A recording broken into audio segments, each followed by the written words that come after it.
Hari ini tadi hari ulang tahun kita, kita mungkin melihat sesuatu yang tidak lazim.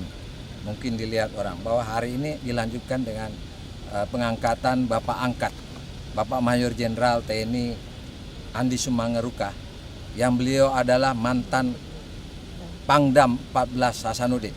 Karena kiprah Bapak Angkat kita ini tidak diragukan lagi, baik di dalam membangun kebersamaan, membangun kekompakan, apalagi di dalam memberikan dukungan moral dan material.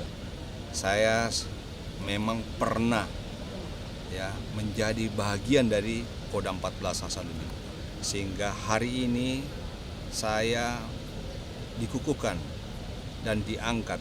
Itu adalah bahagian dari yang tidak terpisahkan sesuai dengan sesanti kita.